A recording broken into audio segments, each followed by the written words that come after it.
What's shaking, guys? Luke Dancy here. I'm coming at you from my computer to your computer, or maybe I'm coming to you from your cell phone. Welcome to today's chat with Alain Nu. I'm going to get to him in just a sec because we got some winners from last week. If you've never joined us before, we give away free magic every single week.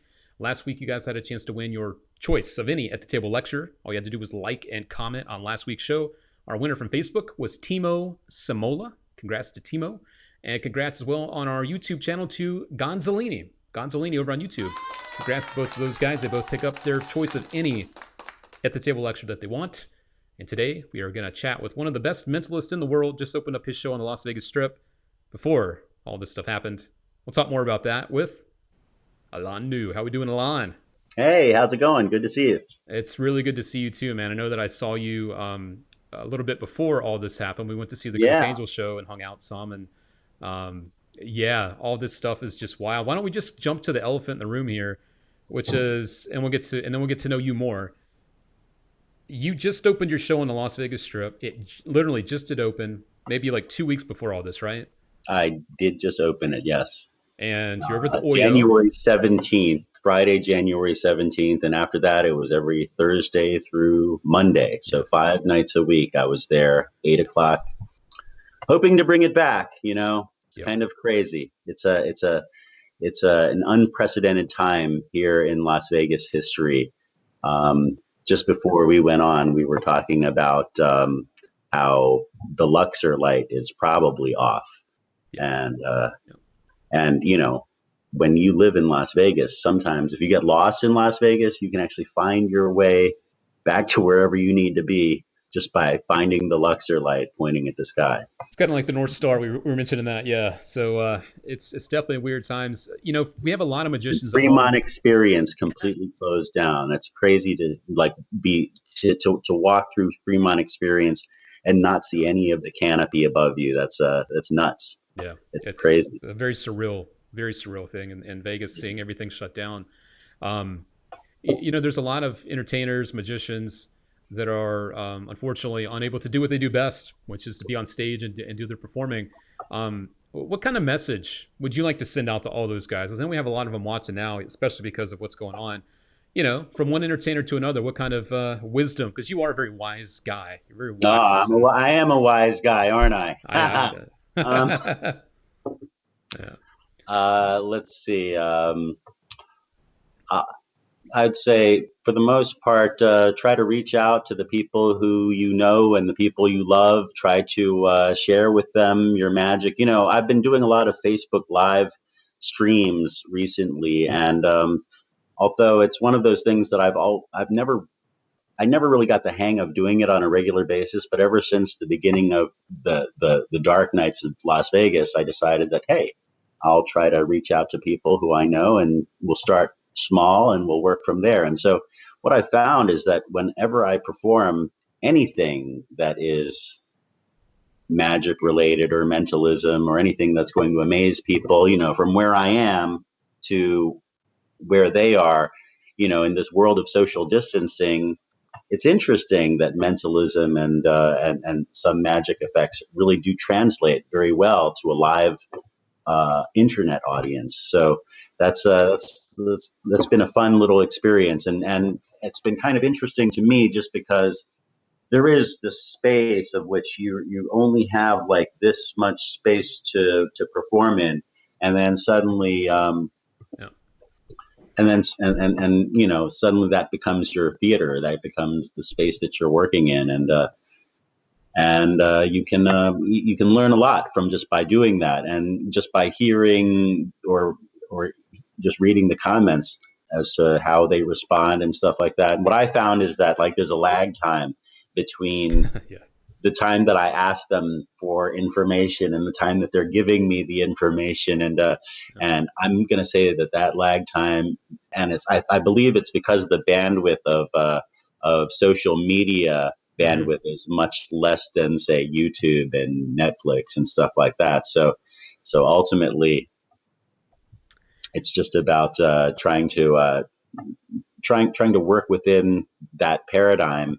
Mm-hmm. Realize that it's going to take about 20 seconds before the people answer you, and I'm still in that mode of learning the entire curve. And but I think that it's fun to, now that we have the time to do it, why not just take some time to reach out to our local following, the people who are already following us, and see if we can broaden that a little bit by sharing a little bit of magic. Yep. And at the same time, recognizing where we're at, recognizing the times that we're in, and being able to let people know that you're there to help you in any way that you can, whether it be just moral support or whether it be anything that you might have to offer them from where you are. I mean, obviously, we can, it's hard to go off and visit people, Yeah. in front of them, but there's a lot that you can do, and there's a lot of advice that I know that I can give if I were to, if someone were to reach out to me. And so, I offer myself to any of you all to, if you have a question about being a performer, or being a mentalist, or something about myself, or something about yourself that you think I might be able to answer, any of those things can potentially open up a whole new conversation.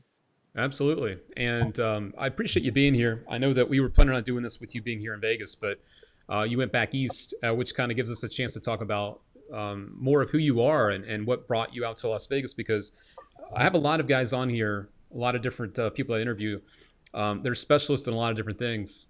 And you are definitely one of the top mentalists in the world. I'm excited. I'm back to back mentalist. I got I Colin have a Cloud few next week, and specialties. you've been on TV. You were on TLC. I was doing my homework on you on TLC. You're a creator of magic. I remember seeing you lecture in Charlotte, North Carolina, many moons ago. I have published many a thing in many different periodicals all over the world. Yep. Yes, you have. And one of your friends and colleagues, V, is here. I Oh, got to know nice. him a little bit over the last few days. He says that Alon is absolutely wise, really good guy in general, genuinely just a good guy. It kind of infects you, and you see it in his performances. And I'll agree to that 100%. Yeah. It's, Yeah, V's my homie. so, V's out here in the DC area. We can't see each other or hang out oh, yeah. because we're self quarantining.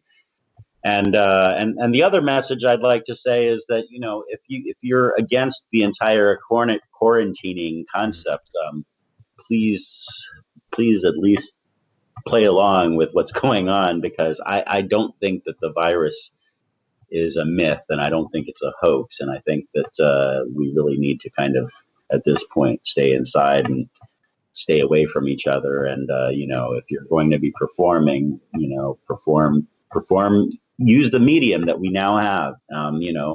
What's interesting about this is that I've found that I can reach out to more people than I ever thought I could Mhm. before, and people who I haven't ever FaceTimed with are now FaceTiming with me.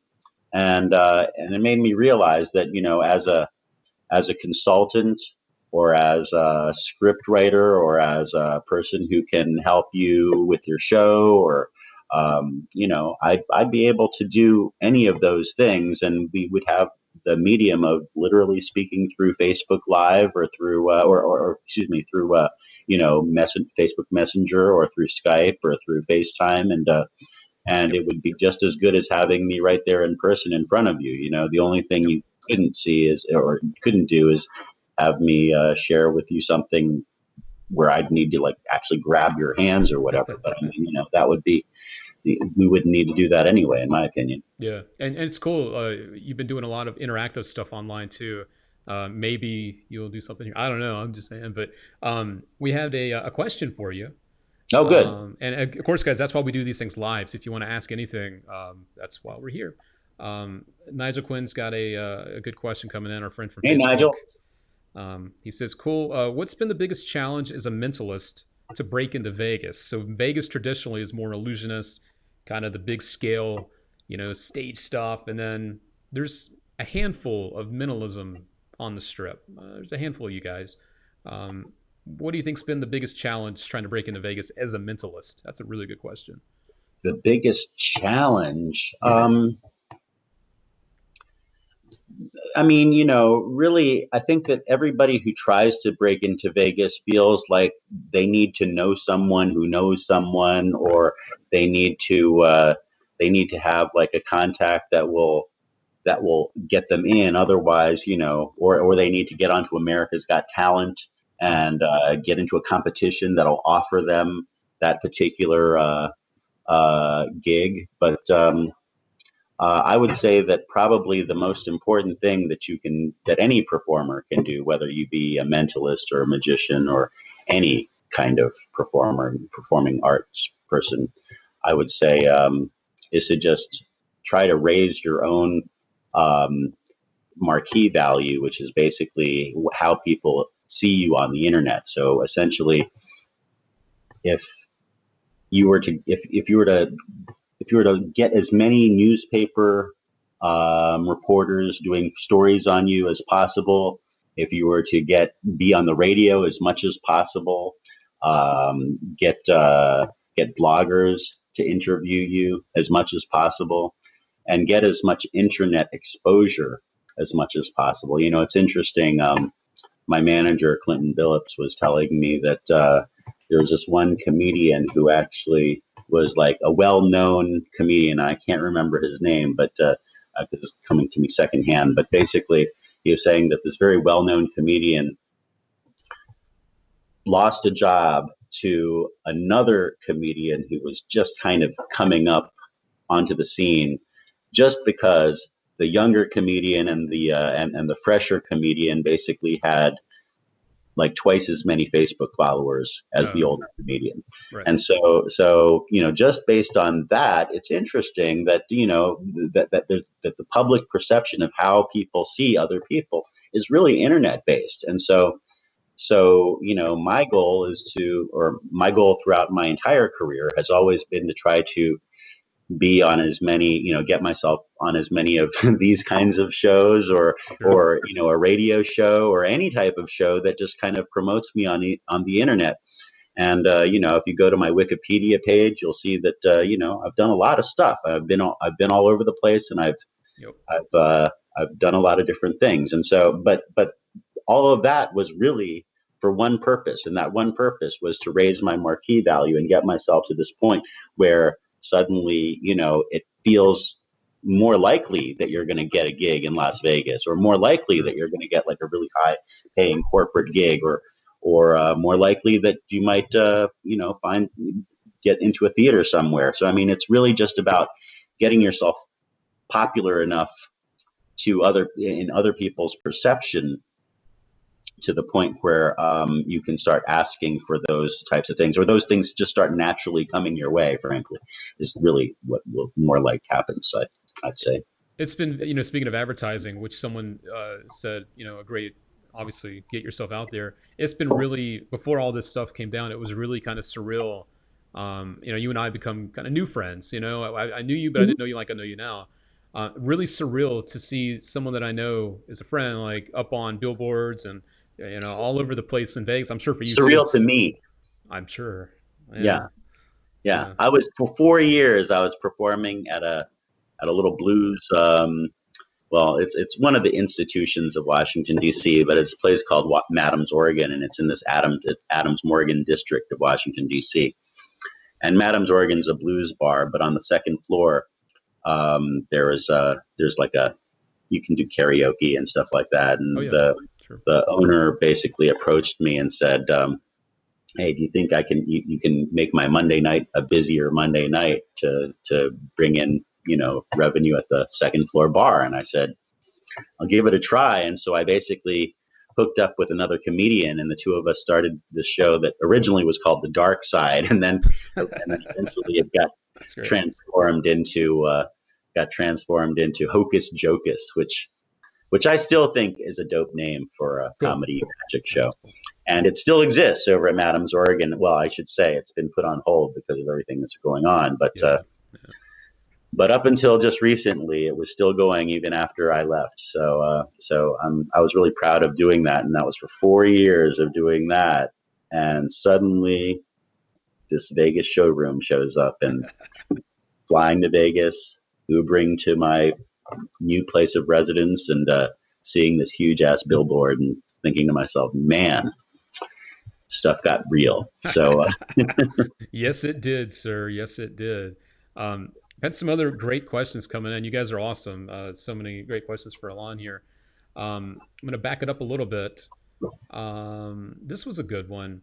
Rohan McCourt hey, uh, Rohan.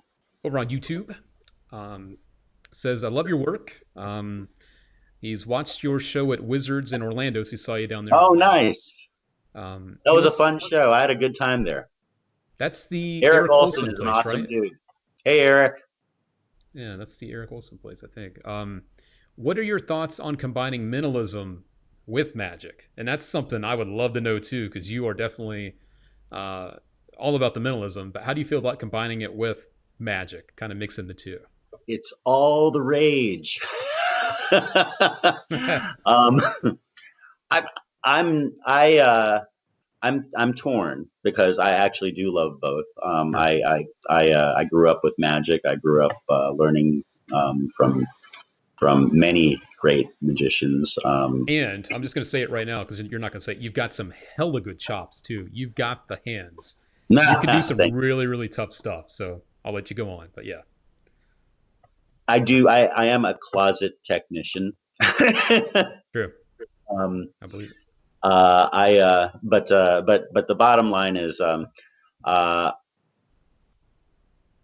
my manager likes me to kind of stay within the realm of just being a mentalist. And so, I mean, obviously, every single mentalist in the field, in the history of mentalism, and the way I like to kind of put myself into all that is I try to look at where they are. I look at the history of who they were, meaning people like Kreskin and Dunninger and the people that came before them, all the way back to the original Man Who Knows, Alexander. And so I mean, I feel like all of them had like a particular thing, and what they would do is they would oftentimes mix just a little hint of magic into their show. And so Kreskin, for instance, does the linking finger rings. And although you can imagine that perhaps the finger rings can melt ectoplasmically or something, I'd say that it feels more like an illusion than it Sure. feels like an actual mentalism effect. And yet, you know, so many mentalists have used the linking finger rings as an example of that. So I mean, Kreskin, Richard Osterlin, Craig Cargis. I mean, they've all used the linking finger rings, and and in my opinion, it's an interesting choice just because it is kind of one of those really miraculous types of things, but I wouldn't call it mentalism per se. It's not really, it doesn't have anything to do with reading minds or Right. even necessarily mind over matter, although you can kind of bring it into that. And therein lies this other thing, which is that sometimes it's good to just do something novel. So sometimes you can look at, you know, your show as kind of being like a whole show in which you're doing all of this stuff that's the main stuff that you do, but then you throw in like the juggler. So like at the magic convention you have like that whole big show, but then suddenly there's that novel thing that happens in the middle, and he's the guy that does the crazy juggling act or something like that. So you can look as a mentalist at your show in that similar way, in which, you know, the magical effect that you do is kind of brought in the sort of novel way in order to accent the show or punctuate the show with some sort of a message or some sort of a metaphorical anecdote or something like that. So I think that that's one way that you can mix it in, although to really fuse it together is not that easy, although I wouldn't say it's impossible. I mean, it's just not something that I personally have really explored. And in my show, I feel like I do a pretty good job of keeping it mostly mental, but I do bring in, you know, if I did bring in a magic effect, I would bring it in right at the very beginning, sort of like as an opening act to what I'm about to do. As similar, Dunninger used to do the Miser's Dream, as sort of like before the actual act started, he would do the miser's dream. So he's pulling coins out of people's ears and, making them blow their nose into a pail with coins falling out into a pail. So, so I mean, that to me is not necessarily mentalism at all, right? But it does kind of give them, well, in my opinion, what it does is it really kind of lets people understand that they're in a show and that they're there to be entertained and that they're there to be amazed. And therefore, if those are the most important things, in other words, to be amazed and to be entertained, then it doesn't matter what you do, so long as that's the point, right?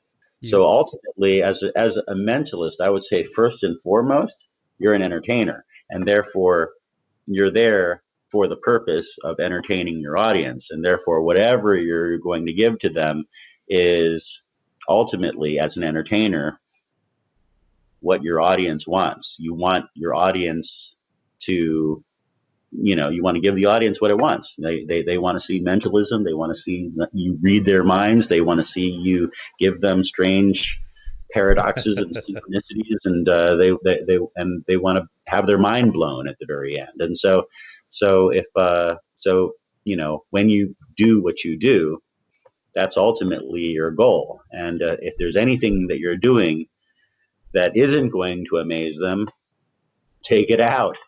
And if there's something that you do that isn't going to entertain them while you amaze them, take it out. Edit your show and make your show so that your audience loves you, because that's the only way you're going to be able to entertain them. Well said. So much knowledge dropping here. I hope you guys are paying attention here.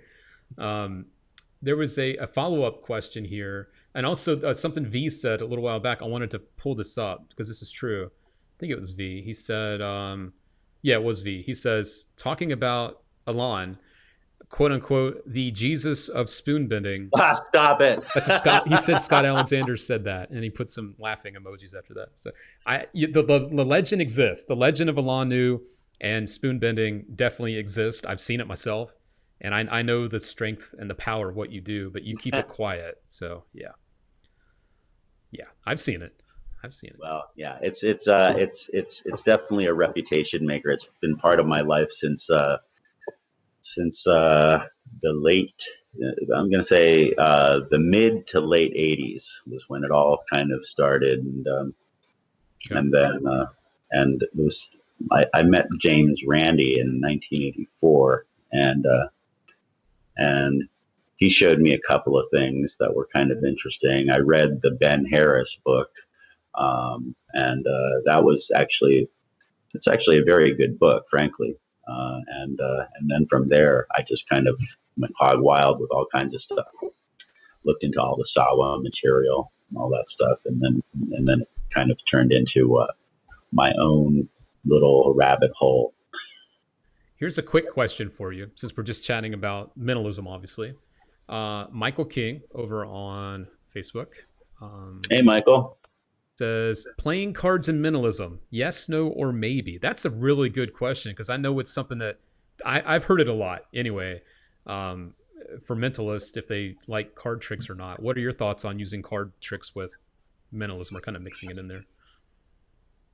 I don't have a problem with it personally. I mean, I think that I think here's the thing, okay? There is such a blurry area in terms of what mentalism is in relationship to magic. And so when I've talked about this in so many other interviews and stuff like that, but I'll say it again, and that is, when you look at what we do, it's best to look at it from this sort of more meta viewpoint. So when you think about it, there's this whole arts and entertainment world, right?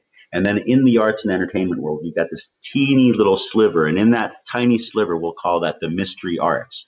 And in the mystery arts, you've got people like magicians, but you also have other types of mystery artists that aren't just magicians. So it's a sliver of the arts and entertainment world that consists of magicians, but it also consists of mentalists. It consists of stage hypnotists. It consists of ghost hunters. It consists of seance mediums. It consists of fortune tellers, palm readers, sword swallowers, sideshow artists, a lot. So, I mean, there's a lot of stuff going on. And when you think about all of those things, it's not all magic.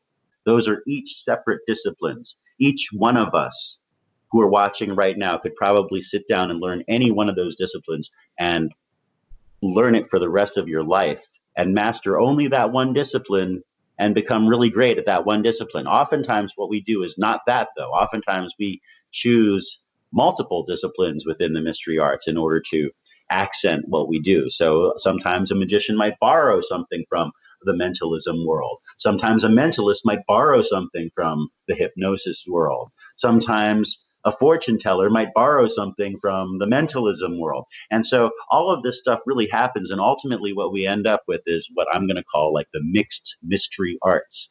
And so when you think about it, it's kind of like you're trying to figure out the formula of what it is that best suits you to amaze people and either entertain them or give them an experience of some sort that's going to that will translate to you making a living. So somehow this is ultimately going to be about you doing something that's so valuable to other people that they want to help you make a living. So whether that be through barter or whether that be through them giving you money for shows, or whether that means you're going to get consultation fees or anything, that's based on the equation that you put together for yourself on how much magic you're going to put with that mentalism and how much hypnosis you're going to put in with that show, or how much of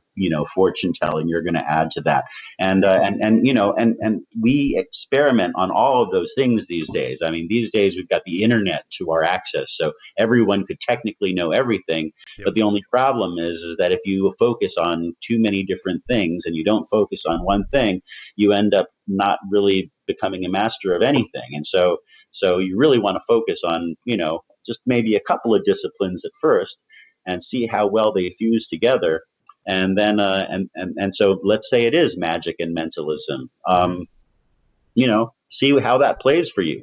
And then you might decide, maybe this mentalism stuff is a little bit too deep for me. Maybe my audiences just don't like that kind of stuff because of the way I normally play who I am, because if you're not the kind of guy who can go really deep with the type of performance that you're giving, then maybe mentalism isn't the thing. Because as soon as you start doing mentalism for people want to get into some pretty deep conversations with you. The next thing you know it, you're going to talk to people about Bigfoot, right? It'll be crazy. So I mean, people go into all kinds of concepts and parts of their imagination once they figure out that you do this stuff and it could be real, and so and that's the other thing about mentalism, is that mentalism is really not magic. It's not magic.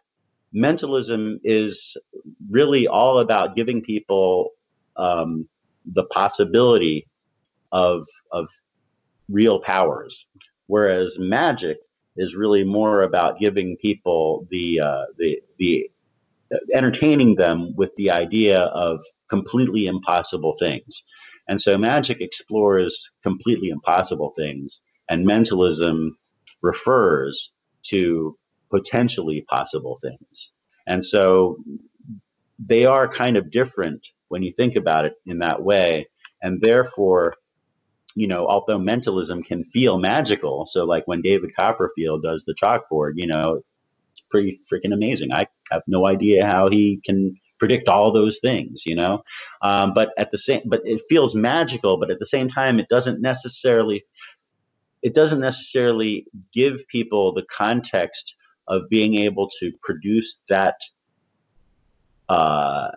experiment for real. So I mean, so basically the way he plays it is really that this is part of his illusion show, and so it ultimately becomes one other amazing thing that he does among all of the other amazing things that he does, including fly through the air and and all that stuff. So I mean, so when Copperfield does a mentalism act, it is presented in the style of how an illusionist might present a mentalism act, which is to say, it's an illusion. And therefore, the thing that you're appreciating is the fact that it's amazing you. However, when a mentalism performs that same illusion, that mentalist might give you a little bit more context. So the context might have something to do with the fact that a lot of people predict the future. And if you recall within your own thoughts, you've probably predicted the future in some pretty uncanny ways in your life without even realizing how you did it. And that might make you wonder whether or not something like that could be real. And so when a mentalist presents something like that in the same context, what they're really doing is giving you the context in which you're doing it for real. So ultimately, you're being given this way of thinking about it, in which either it's completely either though it's potentially real for you, or it is something that they realize is a reference to something that is real. And so in my show, for instance, I personally don't care whether or not people, find what I do is real or not. I try to make what I do as amazing as possible. So I'm never going to not make it amazing. But I will say that, uh, as far as trying to convince people one thing or another, I'm not that interested in convincing. I'm more interested in entertaining them with the notions of what I'm doing than I am at trying to convince them one thing or another. I'm really, my feeling is that if I can mystify them with what I'm doing, and most of what I do will actually mystify people, then the next step is to just entertain them and make sure that they feel happy by the end of my show. So here's a question from me to you. We have people out there at different levels. Some people are more close up oriented. Everyone's different. If you were to recommend to someone that wants to get into mentalism the right way, what are The right way. Yeah, like follow me on Facebook, follow me on YouTube, go. follow me on social media. Like read my books. Yeah, and like the basic. You can't actually find my books, unfortunately, or I should say, you can't actually easily find my books. You can find them on eBay. You can find them on the Magic Cafe. You can find them on Surplus Magic and stuff like that if you look real carefully. But this coming weekend, I have a special lecture that I'm doing as part of this pandemic vacation that we are currently experiencing. And there a fellow by the name of Luca Volpe from Italy, who is an amazing Italian musician, actually put together a virtual magic mentalism convention, and many big names are going to be part of that. And cool. Ironically, I got part of that. I got to be part of that as well. So on my lecture will be on Sunday at 8 p.m. Greenwich Mean Time. So figure that one out yourself. Greenwich Mean Time I think that's Great Britain. I think. Yeah, that sounds right. Yeah. GMT time. So yeah, cool. But like, are there any beginner resources if someone wants to go to if they're not advanced yet, if they really want to start learning mentalism? Like I've always recommended Corinda's 13 Steps to Mentalism. It's kind of known as the Bible. I personally find that, Corinda's 13 Steps to Mentalism is really amazing. I mean, I grew up on Bascom Jones Magic, and so that was like a publication, but it turned into like a 4-volume set that was put out by Collector's Workshop, and I'm sure it's a collector's item now. But I mean, a lot of basically, this is the way I'll put it. Okay, if you're interested in mentalism, read as many mentalism periodicals as you possibly can, and so try to belong to mentalism journals. Try to find where the latest and greatest are. And although I'm not generally the person to say, just look out for the latest and greatest, because I tend to not care about what's going on in terms of what's going on in the latest and greatest. But I will say this: everything that is the latest and greatest is based on stuff from the past. And therefore, if you just go ahead and let yourself get caught up in the wave of what's fun and interesting in the world of mentalism right now, feel free to go in that direction. But try to look up the reference of where it comes from and try to find out who that author was and see if that author might have come up with some other things that you might be interested in. Because what you might find is that the authors of certain creations are people who might jive with you. And so another great person who I would recommend besides Corinda's and stuff like that would be Barry Richardson. I would say that if you read any or all of the 4 volumes of Barry Richardson's books, they're great. It teaches you how to engage your audience. It gives you context in terms of the story that you might use or might not use, depending on whether or not fits you. He always takes an old idea that is worth looking into, and he almost always improves it in some interesting way. And so you're always going to, in my opinion, you really want to look out for entertainers and performers and artists who are known for being hardcore researchers Sure. and who can take those old school ideas and convert them into something that's much stronger and much more amazing. And what you realize is that some people are really good at improving effects, and some people are not so good at improving effects. And so my only suggestion to all of you would be to use your psychic intuition to find out who you think is just the person who you should follow, and just who you think is the perfect person who you think would take you in the direction that you want. Because not everyone is going to be your cup of tea, right? Some people aren't.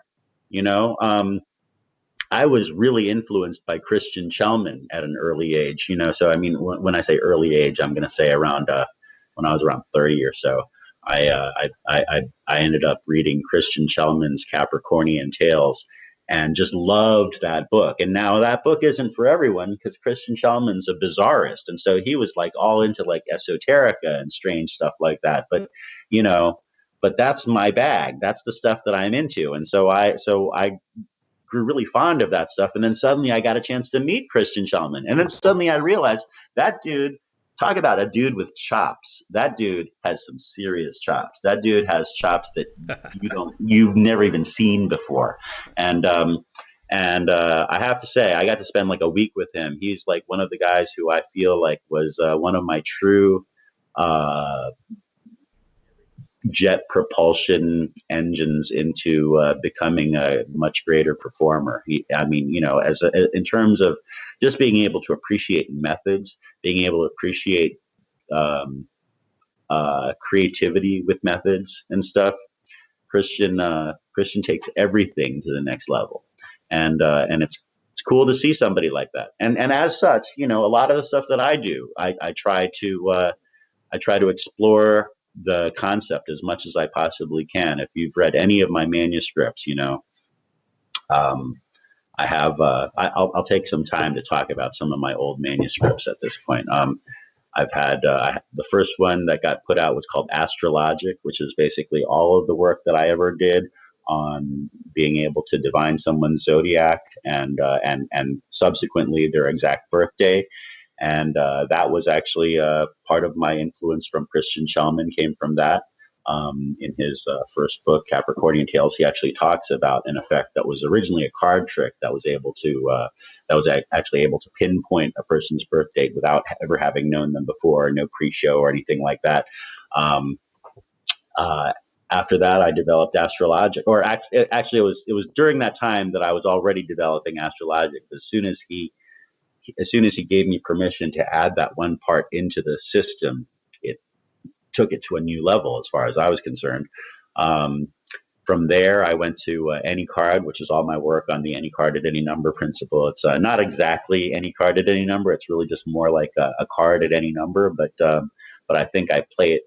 I feel like it's strong, and I feel like it goes along a philosophy that is my overall philosophy, across the board, which is basically I want nothing but strong, hard-hitting material that might not be easy to learn because it takes some doing, But once you learn it, it's in your head, and once it's in your head, you can do it with minimal preparation or zero preparation, and suddenly it becomes something that you can do at any point, at any time, and that's a beautiful thing.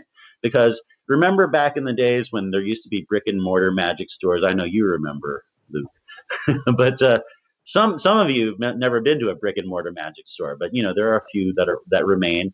And back when I was a kid, so it was about 13 years old. I ending up being a demonstrator at a place called Dream Wizards in Rockville, Maryland. And at Dream Wizards, the two guys that ran the magic part of Dream Wizards was an interesting mentalist and Fortean philosopher by the name of Mark Chervinsky.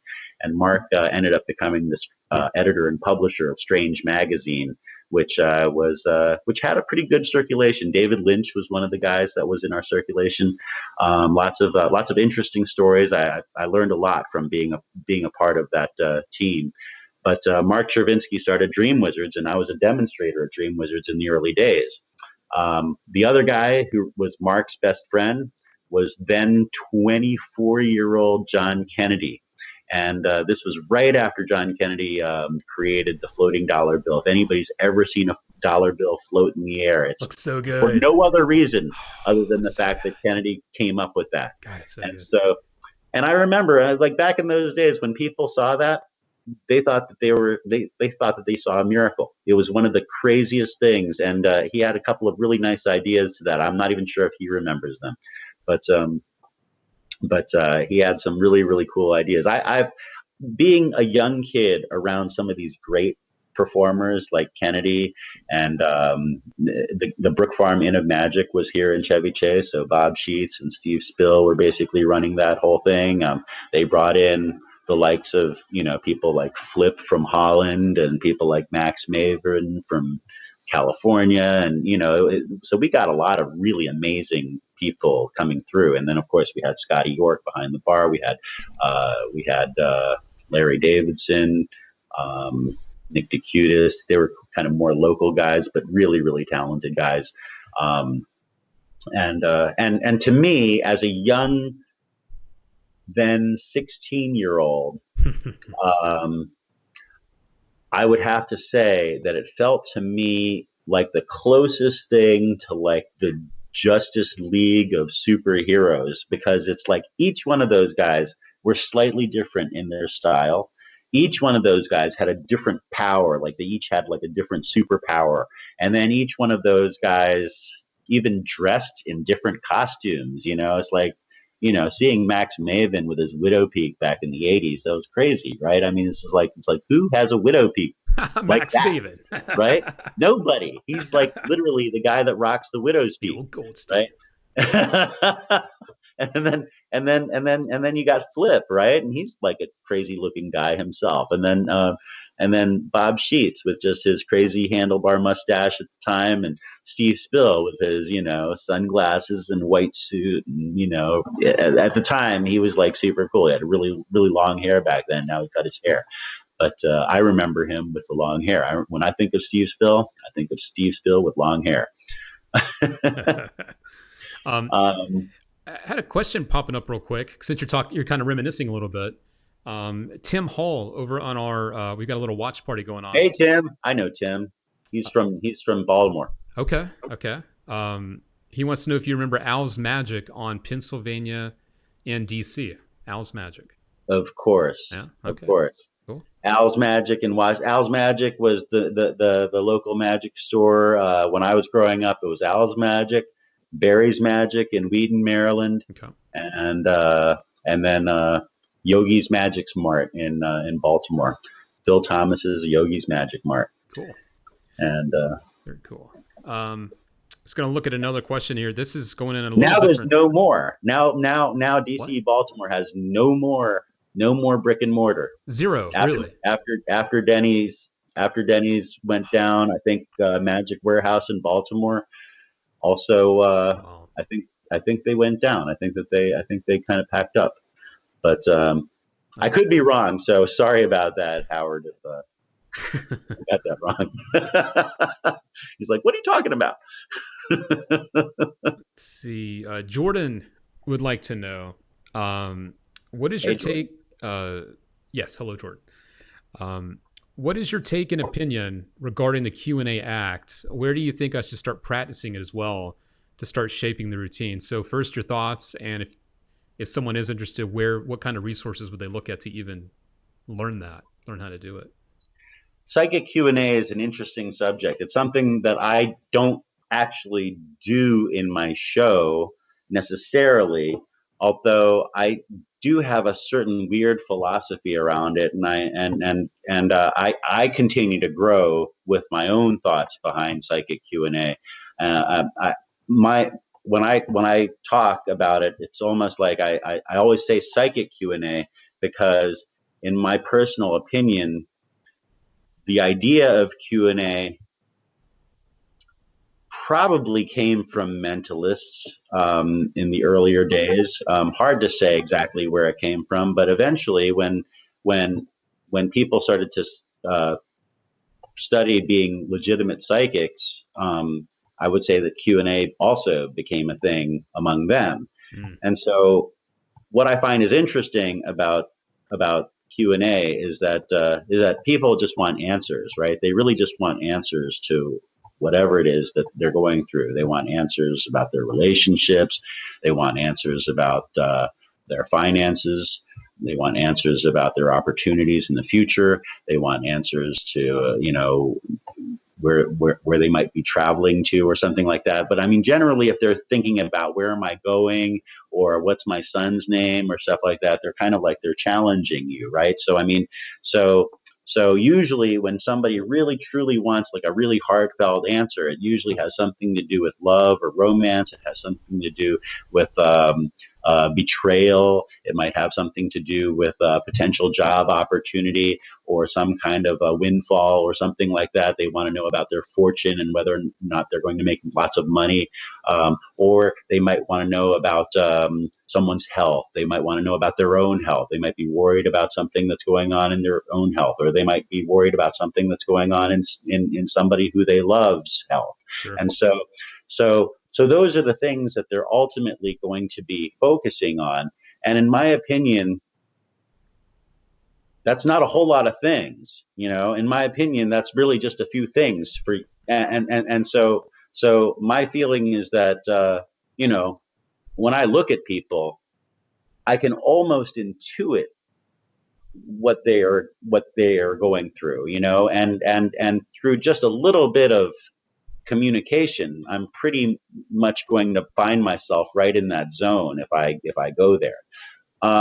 My problem with it as an entertainer is, frankly, I don't really feel like I personally don't feel like going there. I personally feel like people's private matters are their own private matters, and so if they're coming here to be entertained and I'm forcing them to ask me a question about themselves, that's kind of like it's getting into their zone in a way that Yeah. I don't feel that I've never totally felt comfortable with. Now again, it's still something that I feel like I'm evolving with, so I'm not necessarily somebody who disagrees with it 100%.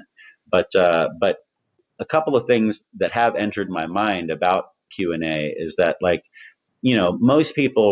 most of the times when you see a mentalist do Q&A, they have people write down their questions, and oftentimes they write down their questions in order to emphasize in their mind what their question is and stuff like that. But my feeling is that those people who come with a question, why do they necessarily need to write it down? So I mean, my feeling is that, and furthermore, if somebody really has a question, then they really have a question. And Hmm. so my feeling is that, why do you need to get them to write down the question if they have a question?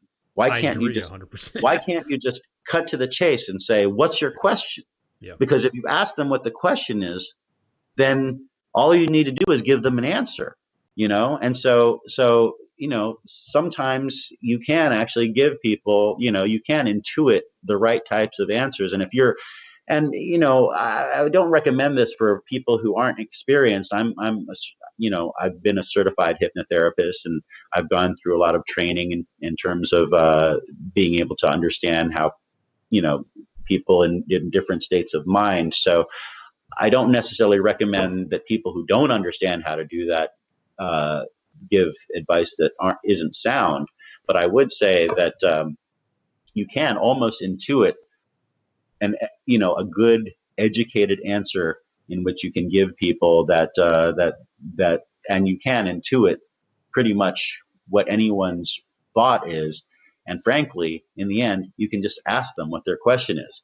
And so my feeling about a mentalist performing psychic Q&A in their show is that every person that they meet, everything that they do has something to do with the psychic Q&A. So I mean, whether you're actually getting people to write down their questions or not before the show or whatever, my feeling is that I've always thought to myself, you could say at the very beginning of the show something to the extent of, a lot of people who've come here might have come here with a particular question that they want, the man who knows to answer. And therefore, if you have a question, then think about that question, and when you have a moment, ask him that question, and he'll answer that for you. So there's a possibility also that somebody might say, well, can you just tell me what the question is? In which case, now you can, in my opinion, now is a good time to see if you can intuit what that question is, because the worst that can happen is you'll be wrong. And so, in my opinion, being wrong is part of doing what we do, because if what our goal is as a mentalist is to give people the exploration of what could possibly be real, then there's a very good chance that you could be wrong. It's not 100. It's not always 100%. So I mean, my feeling is that so in my opinion, the best place to find yourself is in a place that comes from sincerity. So it's a place in which if you authentically truly believe that you're giving good advice to the people that you're who are asking you the question, then then that's the best that you can do. And you can always say that you might not be right. You can always question yourself in terms of your answers, but in the end, I know I didn't totally answer the question as far as like the Q&A, but I'm just going to say that. But that's how I feel about the questions, and so that's how I feel about how to answer the questions. And in my opinion, that's the only part that's important. So the idea of writing them down and then somehow being able to determine the questions that they're asking you before you give them the answers, it's just kind of like, I personally feel like I'd be more interested in doing something that was truly that showed them some kind of interesting, baffling kind of synchronicity or something like that, and then in the meantime simultaneously connect with them while doing something else, and then say, oh, by the way, I'm sensing da da da da da, and then you can kind of move in there gently. Because I feel like if you go there too quickly, if suddenly you're starting to say things like, I'm sensing that you're going to have twins, it's just going to be a little bit weird. I feel like, you want to be able to make your choices not be so wild and potentially incorrect. Well said, sir. Well said. Here's a question that's a real quick one for you. Comes from Wojo over on YouTube. We are watching YouTube as well, guys, so keep dropping those questions in. He says, and this is one of V's friends, I think. Do you think people see magic tricks and mentalism as the same thing? Now, I know we talked earlier about mixing magic type of things with your magic, but from an audience standpoint, when you perform, and here's another quick question before you do that. When you go on stage, are you Alain Nu the person, or are you Alain Nu the character? Yes or no? Which one? Yes or no? Okay, so to answer the first question, it depends on who it is. So some people who hear the word mentalism hears the word from a magic context, in which case, they're going to think it's a magic trick. And some people who think of mentalism or who hear the word mentalism for the first time might go, oh, I wonder what mentalism is. And then they have to try to discern for themselves what it is. And then they might say, maybe that has something to do with being psychic or something like that. I don't know. And then they go and see a mentalism show, and then they get what they get. And depending on who the mentalist is will determine how they end up feeling about the mentalist in the end. So to answer the question of whether or not people think of it as magic or mentalism, I'm going to say that some people, it just depends on the mentalist. Sometimes, I'm going to say a lot of mentalists that people see, people walk out feeling like they just saw, an elaborate magic show. Somebody on TripAdvisor said basically who didn't know who the man who knows was, left my show and said it was a really entertaining show, gave me 5 stars, and then said, if I had to guess, he's somewhere between a cross between a comedian and a magician. Interesting. So I mean, my feeling is, Wow. and that's the thing, is that when I perform what I perform, I'm really not performing for any other reason other than to get laughs and to make them entertain, to make them feel entertained and to make them feel like they saw a great show by the end. So I mean, so as far as I'm concerned, that answer was correct. In many ways, I am a cross between a comedian and a magician. I try to make people laugh, and I try to amaze them. And if I were to take it one step further, I would say I try to inspire them. I try to give them something to feel like they might be able to, inspire upon, something that may give them a good idea, or something that may alter the way they think about things. Very cool. I'm digging this. So many great topics been coming up. I got a couple more for you, and then I'll start to let you go. We're almost hitting the top of the hour here, so time flies when we do these, man. I know, really right? Does. Yeah, it really does. Mark Weinbrow would like to know. Let me bring up his. He's from Facebook. Mark. And also want to give a big shout out to Mark. He's on the front lines of a lot of this stuff. He's over in the UK. He's working over at one of the hospitals over there. So want to give him some love for doing all that. It's a big thing. Mark wants to know, where do you get your ideas from, and how do you develop those ideas further? So as a mentalist, where is it that you're getting the ideas from to do the things that you do? I like anything that's good. I hope so. I don't like the shitty ideas. I actually like all ideas. So I mean, so here's the thing. I try to make all of the ideas that I'm interested have some context in terms of who I am and what I'm doing. So I am not prone to do paddle tricks, necessarily. Although, personally, I love the technique. I love what you can do with paddle tricks. I like the move. I like the paddle move. But that's, I don't do things that necessarily disappear and reappear in other places per se. I mean, as a magician, if I were to say that I'm going to do a magic trick, I might do something like that. But in my show, the context of my show doesn't involve something like that. But so how do I come up with the ideas that I come up with is first, I try to take an interest in other mentalism premises. And I also try to take an interest in other magic premises that I think are interesting, that might be able to be applied to being a mentalist. So I'm not necessarily closed-minded to anything, other than the fact that that if the principle or the technique interests me, then I might go there. And so when I go there, what I try to do is I try to improve that particular technique. And so I have a funny joke with Scott Alexander, where every time we talk about anything, we usually come up with some way of improving it. And usually by the end of that conversation, we go, fixing magic every day. And it's literally what we do. It's like we take an idea, we think about it, we try to think about how it can fit into the best context that it is in. And once we feel like we've done enough to solve that problem, we go, fixing magic every day.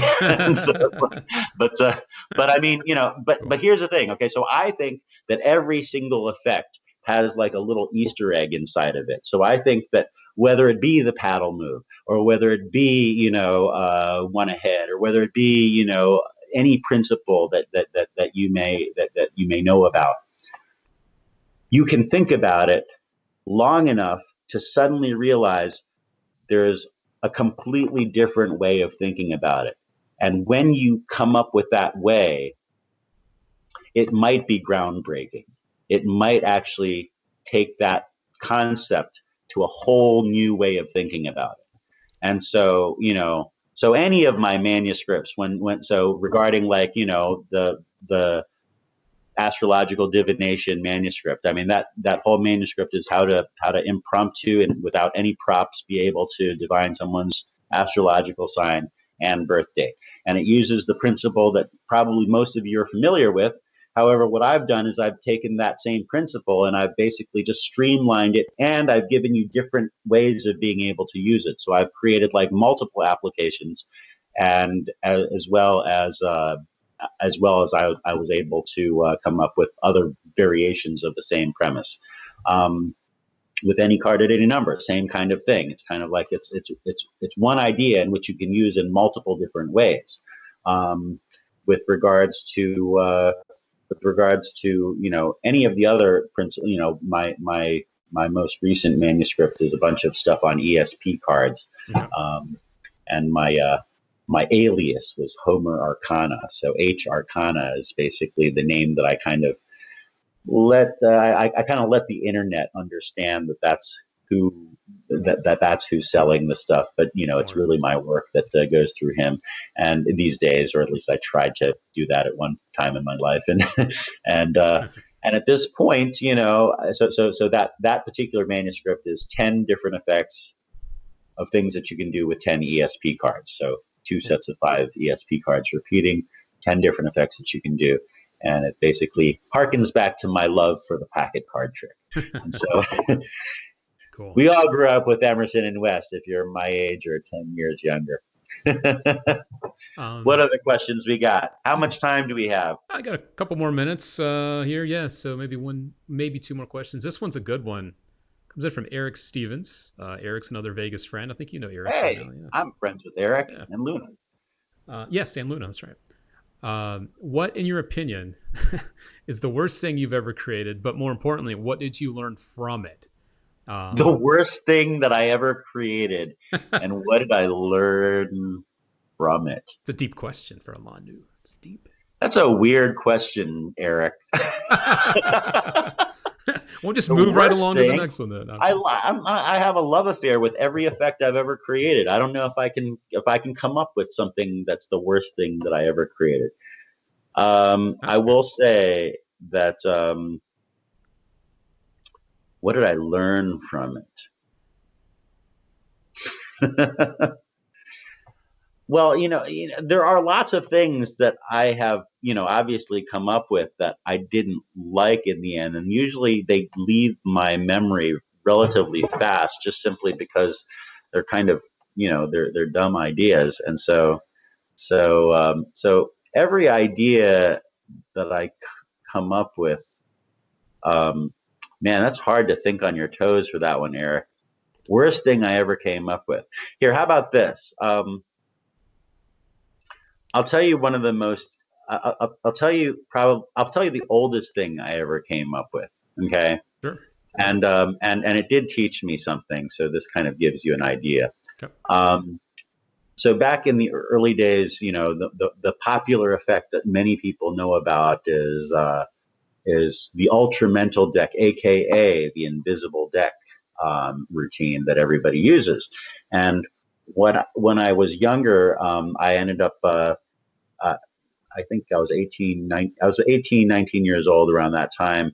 I ended up getting a job at the Hayloft Dinner Theater in Manassas, Virginia.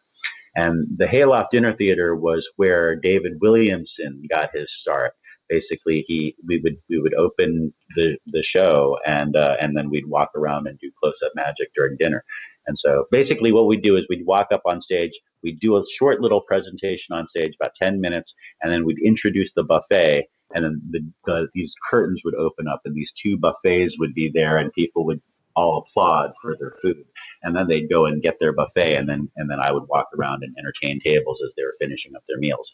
And so that was basically the drill that David started and that I continued at the Hayloft Dinner Theater. And it was during that time that I was playing the invisible deck premise. And I looked at my watch and I said, this will take a couple of minutes to transform that watch and that deck of cards into a real deck of cards. So give me a second. And then somebody said, I like your watch. Did you get it at the same store as the cards? And I thought, okay, well that'll go right into my show.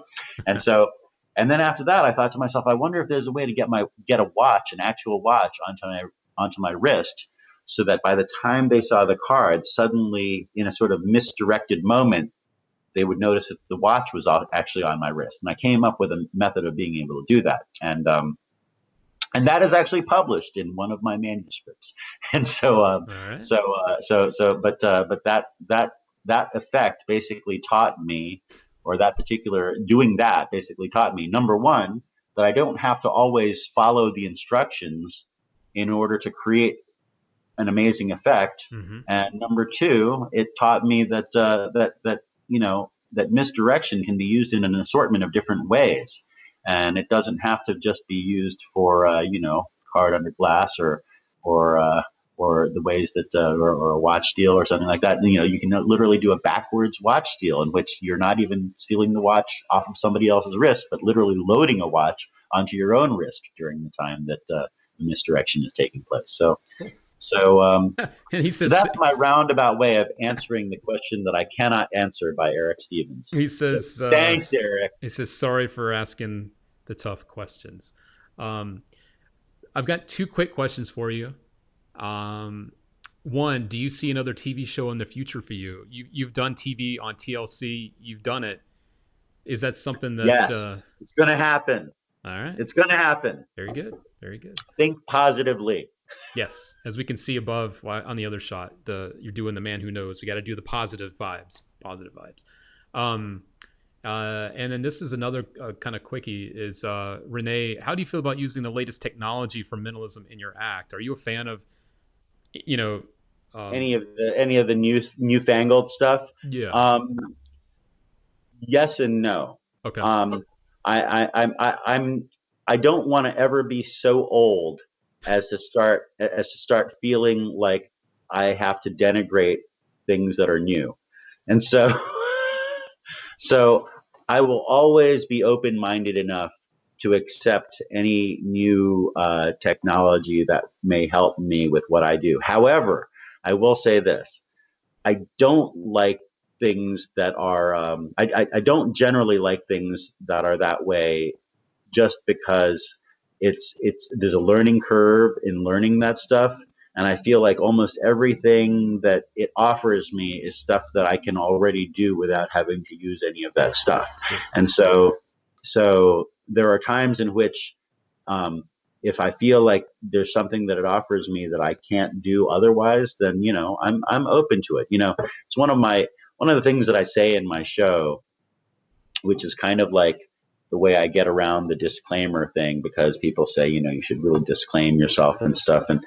And so there's just this point in my show in which I basically say, there's a common misconception that every single thing that I might perform in my show might have something to do with some kind of psychological gambit or neurolinguistic programming or some kind of, verbal control. And the truth is that pretty much every mentalist will try to amaze you from the stage to where you are there in your seats with literally anything and everything. But not every single thing is 100% psychological. Sometimes there's an out of left field thing that does happen that we have no control over. And those are the moments that we're going to try to recognize and ride to the best of our ability.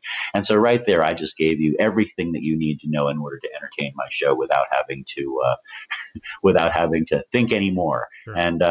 And it lets them know that I will literally do anything and everything in order to amaze them. And that is my entire goal. My entire goal is to just try to amaze people and to keep them entertained for the hour and 15 minutes that I have them. But otherwise it's and here's, I'm going to answer one more question or or I'm going to just kind of complete the question that I gave last time with regards to effects having like an Easter egg inside of them, because I have talked about this on other shows, Okay. and that is that I think that every effect can actually contain a perfect way of performing it. And so really, really try to, and I know I said this a little bit before, but really take any idea and think about just how you would tweak it, just how you would actually, think start maybe with a little bit of discontent. Ask yourself, what don't I like about the effect? And then ask yourself, what can I not live without for that effect? Like what do I really love about that effect? What are its strong points? And then from that point, just try to diminish the parts of the effect that are weaker that in your mind, and then try to accent and enhance all of the parts of the effect that are stronger. And so a good example of that, which which I'll just kind of give you the premise of. I won't necessarily give you the full effect, but basically the classic mentalist newspaper tear effect is something that I've been working on a lot recently. I don't know if you got a chance to see me do it while I was in Vegas, but it ended up hitting my show like within the last week before Las Vegas shut down. I started doing it, and it was playing really, really strong. Cool. But one of the ways that it plays strong is that, whenever anybody else ever did it in the past, it was always they tear the newspaper in half and they'd say, okay, so you get a choice between the piece in my left hand or the piece in my right hand. Mm-hmm. And then they would do it again and again and again and again until eventually you end up predicting a word. And in my opinion, number one, that's a long way to go to predict one word. So how do you make it entertaining in such a way so that the word that you predict is somehow relevant to what's going on to such a strong degree that it would make sense for the entire show? Mm-hmm. And then the second part is, I feel like when you've got a newspaper, there's like lots of stuff that's going on in the world right now. And although as an entertainer, oftentimes you're trying to kind of take people away from all the problems that they're currently having. However, there is a newspaper, it's right there. So when you tear that newspaper in half, why not just kind of go, okay, so you've got a choice between, Elon Musk mission to Mars or Vladimir Putin mission to the White House. Which one would you choose? And so if you add that kind of flavor to the effect, and if you add some context to the effect that you're working on, then it might just kind of bring you into take you to a place in which you've improved the effect greatly, and it might be from a creative way, it might be through a context way, it might be through a methodical way, and I try to hit it from all angles. Usually when I try to come up with a new idea, I first start with one angle, and then I say, okay, so now how can I hit it from the methodical angle? And then how can I hit it from the presentational angle? How can I make this funny? How can I add some lines to it that'll make it interesting for people? What kind of context am I going to put this in?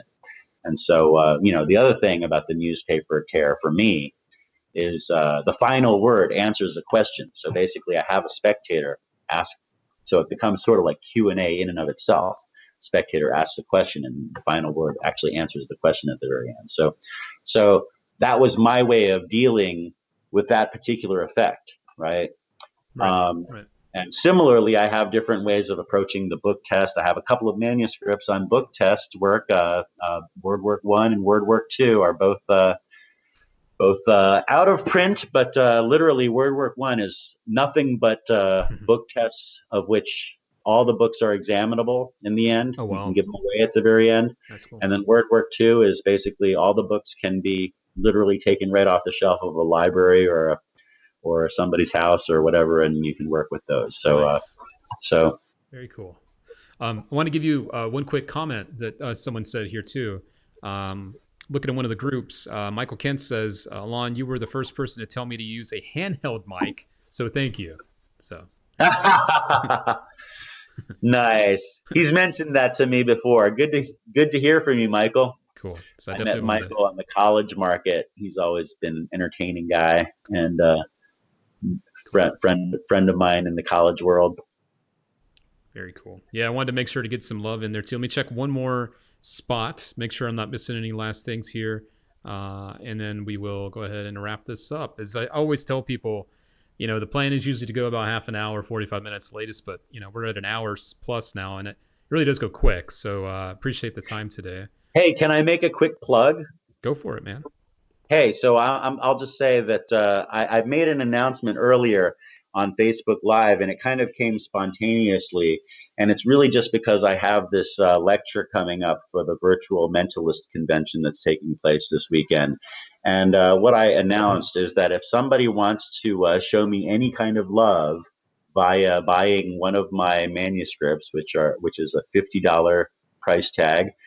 Normally it's $50 plus postage, but right now I'm going to go ahead and let them go for flat $50 anywhere in the world. I will send you any one of my manuscripts, or you can buy as many of them as you want. I think I have a total of 7 different manuscripts. I got one on serial number divinations. I've got one on I've got 2 on book tests. I've got one on the any-carded number. I've got one on the astrological divination. I've got one on a back in time, literally a time travel effect that is really totally amazing.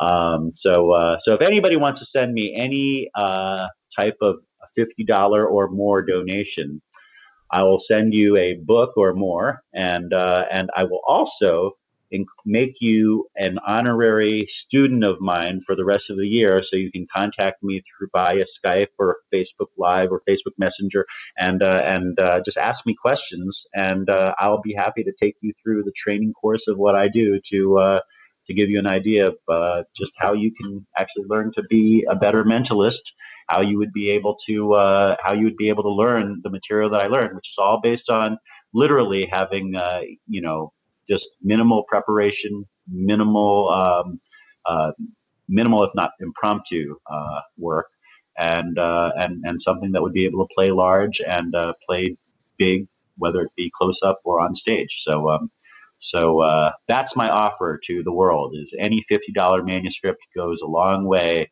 in that you become an instant student of mine in terms of learning what I do, and in order to help me kind of expand upon my legacy as a performer.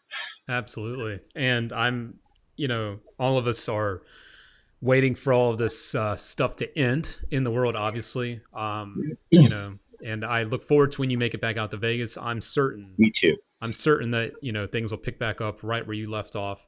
So if you guys are coming out to Vegas later this year, keep an eye out for the show above. Alon said there, the man who knows. It is at the Oyo. We're just all in a waiting period right now as far as anything. That's right. The Oyo, right across from MGM. Yep. Second floor. It's called the Attic Showroom, and I will be back. My promoters are very confident that it's going to happen, and my car is still in Las Vegas. So there you go. You have to come back one way or another. You'll be back here.